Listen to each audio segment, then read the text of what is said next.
कि हम मीडिया में देखते हैं कि अक्सर जब कोई त्रासदी पहाड़ों में होती है तब जाकर हम हिमालय के पर्यावरण को लेकर चिंता जताते हैं।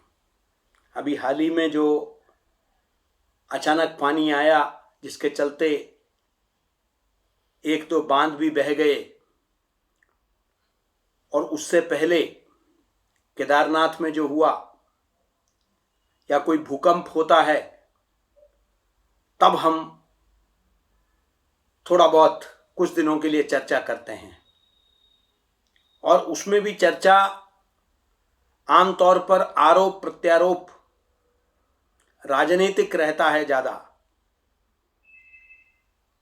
विपक्ष सत्ता पक्ष पर आरोप लगाता है, सत्ता पक्ष विपक्ष पर आरोप लगाता है, और इसी तरह यह सिलसिला चलता रहता है। और इसी के चलते सतही बातें मीडिया में ज्यादा होती है। गंभीरता से किसी विषय को अगर लिया गया पर्यावरण को लेकर, तो मुझे आज भी याद है, अब हमारे बीच में नहीं रहे हैं और हम सब आज उनको श्रद्धांजलि भी देते हैं। वो बहुगुणा साहब ने जब चिपको आंदोलन शुरू किया था, और तब पहली बार वहां पेड़ काटने को लेकर चर्चाएं शुरू हुई। आज हम विकास के मार्ग पर बहुत तेजी से बढ़ रहे हैं। एक अनुमान के अनुसार लगभग 1300 प्रोजेक्ट्स पे या तो बन चुके हैं या काम चल रहा है। यह मानना है कि चीन खुद 350 के करीब हाइड्रो इलेक्ट्रिक प्रोजेक्ट्स ब्रह्मपुत्र में बना रहा है, यानी कि तिब्बत में तैयार कर रहा है। अब आप सोच सकते हैं कि 1300 प्रोजेक्ट हमारे पर्यावरण को कितना, हिमालय के जो पर्यावरण हैं उसको कितना नाजुक बना देती हैं। आज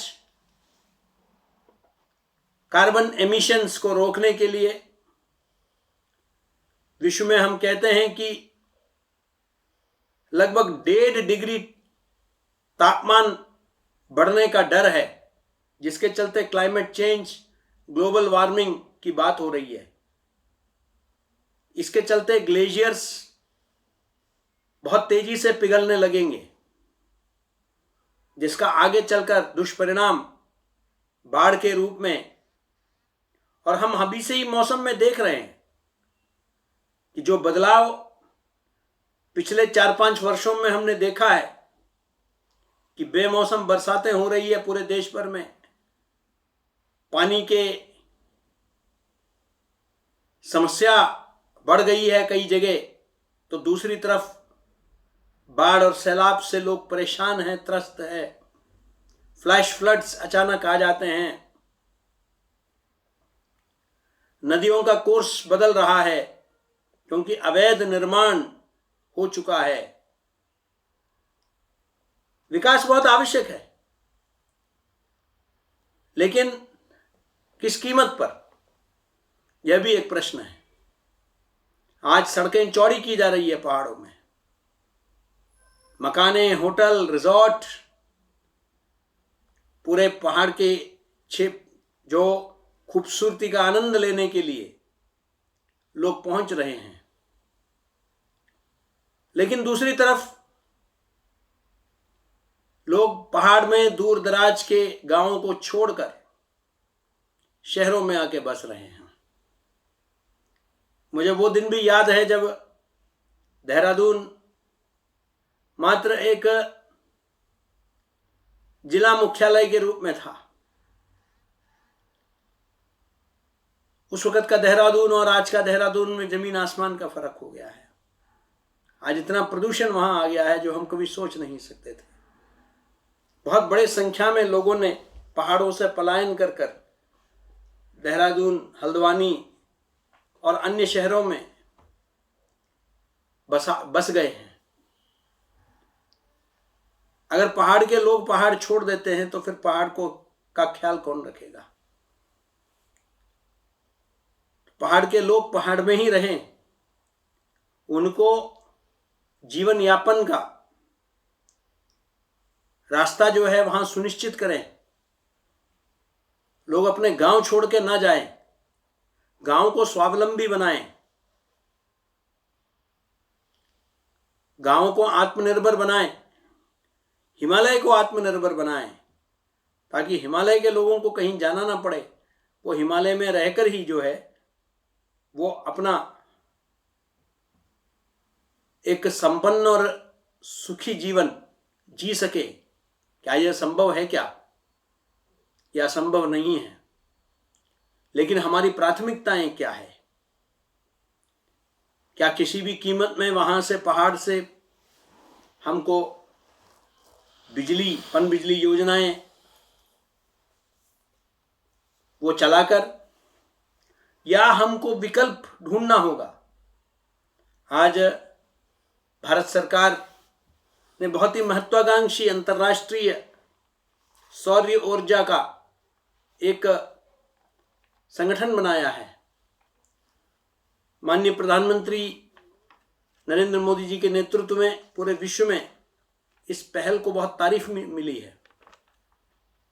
और ये जो इंटरनेशनल सोलर अलायंस है, आज सौर ऊर्जा का जो है भरपूर फायदा, इसी तरह आप गुजरात से लेकर कई प्रदेशों में आप देखेंगे कि हवा का पूरा फायदा उठाया जा रहा है बिजली के उत्पादन के लिए।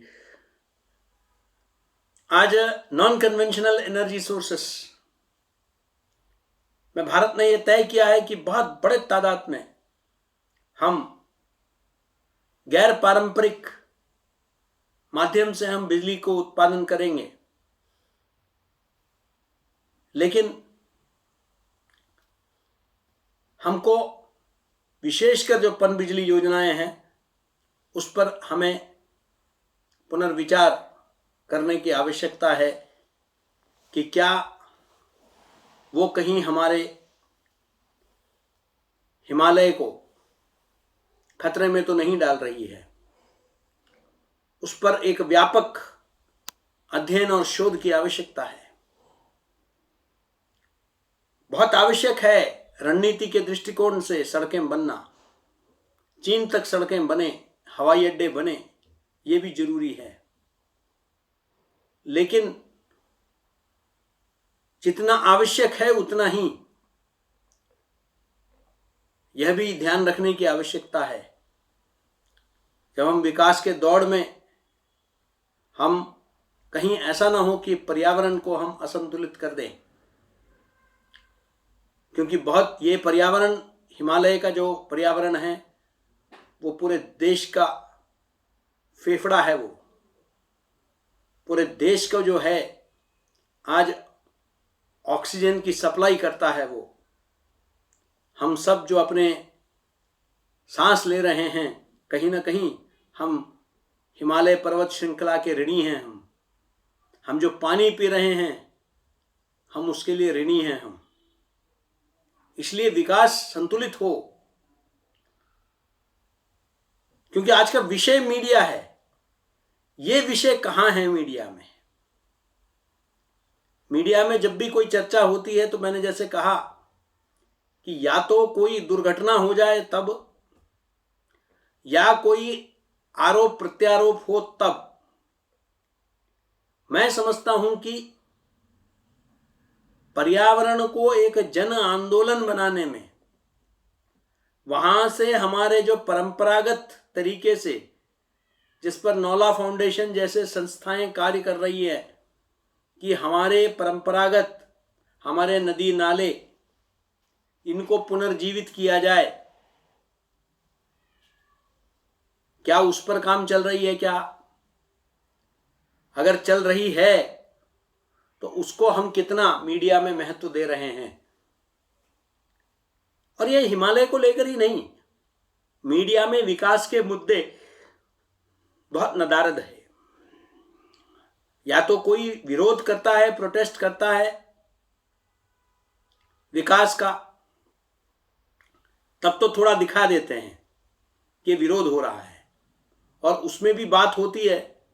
अब जैसे अभी मैं एक रिपोर्ट देख रहा था कि नोएडा में अब जेवर में नया अंतर्राष्ट्रीय हवाई अड्डा बन रहा है, तो कुछ परिवार विस्थापित हुए हैं, तो उनको जो है मुआवजा जिस हिसाब से मिलना चाहिए था नहीं मिला, विषय है। लेकिन वो एक स्टोरी हो गई, खत्म हो गया। लेकिन दूरगामी परिणाम आज हम जमुना जी की स्थिति दिल्ली में देखते हैं कि किस तरीके से वहां वो पानी ऐसा लगता है साबुन का पानी है। स्नान तो दूर की बात है, आपको छूने का मन नहीं करता। ये विश्व के सबसे पवित्र नदियों में से एक है। इसका क्या किया जाए? ये सब वो विषय है जिनको लेकर चर्चाएं आपको कहीं दिखती ही नहीं है। प्रदूषण में भी हम सतही मुद्दों को लेकर चलते हैं कि दिवाली की वजह से हुआ, पराली की वजह से हुआ। लेकिन दिवाली और पराली की वजह से हम तो मध्य प्रदेश में हैं, हम भोपाल में हैं, यहां तो पर्यावरण को कोई फर्क नहीं पड़ता है। हमारे यहां साफ हवा है, क्योंकि हमने अपने शहर में, भोपाल में, हमने उद्योग को पनपने नहीं दिया है। उद्योग शहर के बाहर है। यहाँ झील भी है, हमारे यहाँ पहाड़ भी है, हमारे शहर में जंगल भी है, और उसके चलते हमारे शहर के अंदर चीता आती है। हमारे शहर के अंदर जो है शेर आते हैं अपने बच्चों को लेकर। ये देखने को मिलता है, रिपोर्टिंग होती है, फोटो छपते हैं।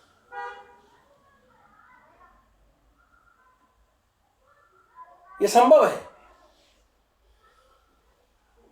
समझौता नहीं किया। आज भी जो तालाब है उसको वैसे के वैसे ही बरकरार रखा। उसको बंद करके उसके ऊपर हमने जो है बिल्डिंग्स नहीं खड़े किए। मैं समझता हूं कि आज हमने दिल्ली हो या बड़े शहर जितने भी हैं, उन सब में हमने पर्यावरण के साथ खूब छेड़छाड़ किया। हिमालय के खनिज को, हिमालय के पत्थर को, हिमालय के रेत को, मट्टी को निकालने के लिए नदियों को खंगाला गया माफिया द्वारा। और आज उसका शोषण, दोहन करने के लिए होटलें, वहां के पर्यटन को अंजाम देने के लिए अंधाधुंध, बगैर किसी योजना के, योजनाबद्ध तरीके से नहीं, सब योजना से परे होकर हमने वहां के पर्यावरण के साथ छेड़छाड़ किया। लेकिन इन विषयों पर चर्चा ना हम किसी टीवी डिबेट में सुनते हैं। वहां सिर्फ आरोप प्रत्यारोप ही सुनाई देता है। नौला फाउंडेशन जिस तरह अच्छा काम कर रहा है, सकारात्मक कार्य कर रहा है, और भी अन्य संस्थाएं हैं जो हिमालय के बीच में जाकर हिमालय के हमारे पेड़ पौधे, हमारे जंगल, हमारी नदियां, हमारे पानी के स्रोत, इसको बचाने का प्रयास कर रहे हैं। इन पर जितना महत्व देना चाहिए नहीं मिल रहा है, और उसका अंत में जब उसका दुष्परिणाम आता है तब हम मीडिया में चिल्लाते हैं कि देखिए पर्यावरण के साथ क्या हुआ, इस कारण से हुआ। विश्लेषणात्मक लेख, जब वो बांध बन रहे हैं तब तो कोई कुछ नहीं कहता है। वो बांध जैसे ही टूट जाता है, जैसे अभी हाल ही में हुआ, तब हम लिखने लगते हैं कि अरे अरे ये तो बहुत गलत हुआ था। तब आप क्या कर रहे थे? जब यह बन रहा था, मुझे लगता है कि बहुत आवश्यक है कि पर्यावरण के प्रति हमारे मीडिया में जागरूकता पैदा हो। हमारे यहाँ भी, मैं तो नौला फाउंडेशन के अधिकारियों को मैं सुझाव दूंगा कि वो मुख्य धारा की मीडिया के कुछ लोगों को वो पहाड़ में ले जाएं, वहां ले जाइए, उनको दिखाइए ये खतरे हैं, उनको सेंसिटाइज करिए। आज हम मीडिया में जेंडर सेंसिटाइजेशन कर रहे हैं। जेंडर के प्रति,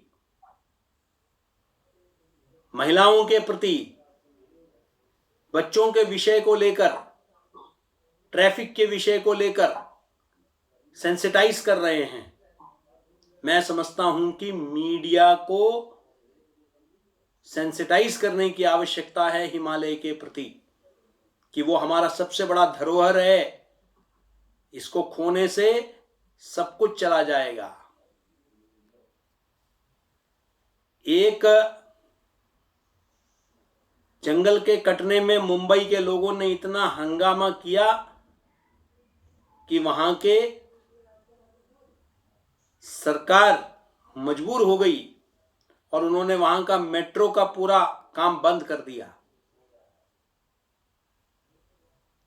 उसको,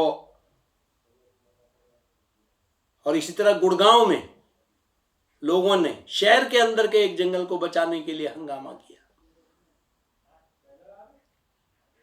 आवश्यकता है कि मीडिया को सेंसिटाइज करें। आवश्यकता है कि जनता का एक आंदोलन बन के ये तैयार हो। जब तक ये जन आंदोलन नहीं बनेगा, जब तक चुनाव के लिए, जब अभी आपके ही उत्तराखंड में अब चुनाव आने वाले हैं, जनप्रतिनिधियों से जवाब नहीं मांगा जाएगा, चाहे वो किसी राजनीतिक दल का क्यों ना हो, कि आप हमारे पर्यावरण के लिए क्या कर रहे हैं, आपके घोषणा पत्र में क्या हो रहा, क्या लिखा है, किस कीमत पर आप विकास कर रहे हैं, और वैकल्पिक विकास का मॉडल क्या है। क्या देश के वनवासी क्षेत्रों में भी तो विकास जा रहा है? वनवासियों के अधिकारों को छीने बगैर, जंगलों के साथ छेड़छाड़ किए बगैर, उनको स्वायत्त बनाने का, उनको आत्मनिर्भर बनाने का, ताकि विकास भी हो और साथ ही साथ विरासत भी बची रहे। ये दोनों बहुत आवश्यक है। मैं एशिया का सबसे पुराने और भारतवर्ष के सबसे बड़े मीडिया विश्वविद्यालय के कुलपति के नाते आपको आश्वासन देना चाहता हूं कि जब भी नौला फाउंडेशन चाहेगा, हम लोग भोपाल में हमारे विद्यार्थियों के लिए हिमालय को लेकर एक कार्यशाला आयोजित करने के लिए तैयार है। हम चाहते हैं कि भविष्य के पत्रकार हिमालय के बारे में, क्योंकि हमारे जो विद्यार्थी है देश भर के मीडिया घरानों में काम करते हैं, उनके अंदर ये संवेदनशीलता पैदा करें। आज तो सोशल मीडिया एक बहुत बड़ा हथियार बन गया है, इसलिए जरूरी नहीं है कि तथाकथित मुख्य धारा की मीडिया में ये लोग काम करें। अगर ये सब हिमालय के सेनानी बन जाते हैं और हिमालय की रक्षा का संकल्प लेते हैं, तो मुझे विश्वास है कि हिमालय सुरक्षित रहेगा, और हिमालय सुरक्षित रहेगा तो हम सुरक्षित रहेंगे। एक कहावत है, उक्ति है, धर्मो रक्षति रक्षितः। जो धर्म की रक्षा करता है उसकी रक्षा धर्म करता है। मैं यही उक्ति हिमालय के बारे में भी कहूंगा कि हिमालय की जो रक्षा करेगा, हिमालय उसकी रक्षा करेगा। इसलिए यह हम सभी का दायित्व है कि सदियों से हिमालय हमारी रक्षा करता रहा है, और आज हम सबको मिलकर अपना दायित्व निभाने का समय आ गया है। क्योंकि आज कई विदेशी शक्तियां भारत को नीचा दिखाने के लिए चीन जैसे मुल्क आज तिब्बत के माध्यम से बहुत सारे योजनाएं परियोजनाएं शुरू कर रहे हैं, जिसका नुकसान भारत के लोगों को आगे चलकर पहुंचेगा। पड़ोस में ऐसे कई मुल्क हैं जो आज हमारे साथ सहयोग नहीं दे रहे हैं, मैं नाम नहीं लेना चाहूंगा। भारत के उभरते हुए ताकत को रोकने का एक प्रयास चल रहा है और पानी उसमें एक हथियार के रूप में इस्तेमाल किया जा रहा है। जल को एक हथियार के रूप में उपयोग किया जा रहा है। हिमालय को एक हथियार के रूप में इस्तेमाल किया जा रहा है। हमको सावधान होने की आवश्यकता है। हमको समझने की आवश्यकता है कि हम अपने स्तर पर क्या कर सकते हैं। हमारा विकास संतुलित हो, इस दिशा में मीडिया के अंदर एक सेंसिटाइजेशन हमको पैदा करना है। मीडिया के अंदर एक संवेदनशीलता हिमालय के प्रति, एक मानसिकता में परिवर्तन तैयार करना है, क्योंकि मीडिया जब विषय को उठाती है तो वो सड़क से लेकर संसद तक पहुंचाती है। मीडिया जनता को भी जगा पाती है। मीडिया विधायकों को और सांसदों को भी जो है नींद से उठा देती है। मीडिया की ताकत ये है और हम लोगों का ये दायित्व बनता है कि हम मीडिया को उसके लिए तैयार करें। जैसे मैंने कहा, मध्य प्रदेश में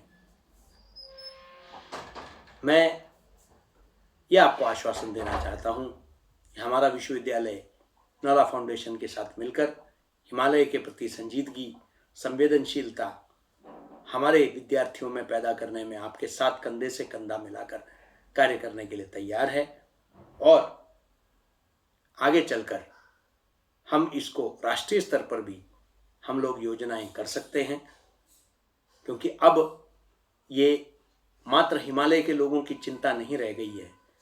अब ये पूरे देश के लिए चिंता का विषय है, क्योंकि हिमालय बचेगा तभी देश बचेगा, भारत बचेगा। जय हिंद, नमस्कार।